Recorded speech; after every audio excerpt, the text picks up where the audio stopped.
So we're talking about Georgia. We're talking about what's happening inside Congress tomorrow. But there are a lot who are deeply concerned about what's happening outside on the streets. The Pentagon's approved a request by the Washington, D.C. Mayor Muriel Bowser to call out the National Guard ahead of the planned anti-democracy protests by Trump supporters. Wednesday's rally is scheduled to coincide with that joint session of Congress when the lawmakers will vote to certify the results of the presidential election. During a similar protest in December, 4 people were stabbed, 33 arrested. There were violent confrontations between far-right groups and anti-fascist counter-protesters. Meanwhile, the leader of the Proud Boys hate group, Enrique Tarrio, was arrested Monday on misdemeanor property destruction charges after he publicly admitted to tearing a Black Lives Matter banner off a historically black church in Washington, D.C., and setting it on fire last month. Police say Tarrio had illegal high-capacity magazines of ammunition on him when he was arrested. The Metropolitan AME Church has sued the Proud Boys for, quote, engaging in acts of terror and vandalizing church property in an effort to intimidate the church and silence its support for racial justice. After the attack, the church's pastor said, quote, "For me, it was reminiscent of cross burnings." Shortly after the attack, Tarrio told the Washington Post, quote, "Let me make this simple. I did it." Kristen Clarke, you're the lawyer who is spearheading for the church this lawsuit against Proud Boys. Talk about the significance of this. Well, sadly, our nation has a very dark and sordid history of targeting historically black churches, which are important institutions that have long provided a safe haven for black communities. But the Metropolitan African Methodist Episcopal Church, which was targeted by the attack that you were describing, is a particularly special institution. It dates back to 1872. It's a place where Frederick Douglass spoke, where luminaries and people who have fought for racial justice throughout the decades have taken to the podium and spoken to crowds across D.C. to advance justice. This is a very special institution, and it sits on one of the oldest properties in D.C. that has the longest and unbroken chain of black ownership. It's served righteously today by the Reverend William Lamar IV. And this is a church that has openly demonstrated its support for the Black Lives Matter movement.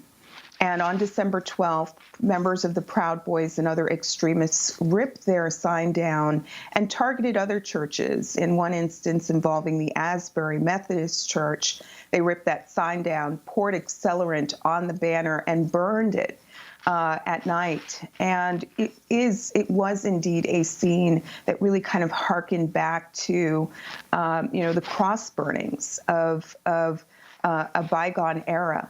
And in very much represents a kind of modern day cross burning intended to instill fear and to promote chaos in communities across our country. So this lawsuit is about standing up and vindicating the rights of this historically black church. But the lawsuit is also about sending a message to other bad actors out there seeking to carry out the objectives of the Proud Boys, seeking to promote racial chaos. When we look back at history in our country, we think about the 4 girls at the Birmingham church that was bombed, the 9 peaceful worshipers who were killed during a prayer service at the Charleston church. We think about 3 historically black churches in Louisiana that were burned just a year ago.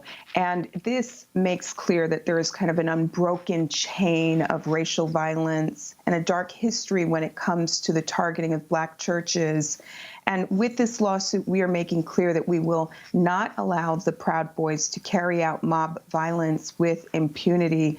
We will use the courts to hold them accountable, and we will use civil rights law as a way of sending a message to extremists that that they are not, again, above the law and will be held accountable for their dangerous, toxic, and dark actions. Kristen Clarke, I want to thank you for being with us, President and Executive Director of the Lawyers Committee for Civil Rights Under Law.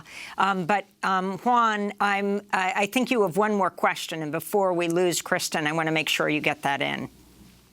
Yes, I wanted to ask her about this whole issue of the rally of the pro-Trump folks in front of Congress. I don't think I recall a president calling for a rally of protest in Washington. I've heard of presidents speaking sometimes or addressing rallies that they supported, but especially in the context of the fact that these 10 former secretaries, all the living former secretaries of defense, issued this amazing letter this week calling for no intervention of the military on the issue of the election.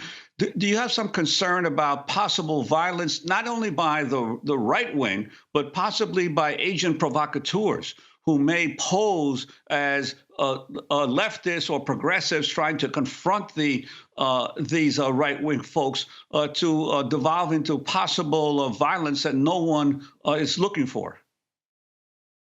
Well, in many respects, what we saw on December 12th was the chaos and violence that ensues when you combine toxic election disinformation with racial violence, a threat that really has been growing across the country. And I do anticipate that there is some potential for the kind of chaos that we saw in December to unfold inside our nation's capital once again.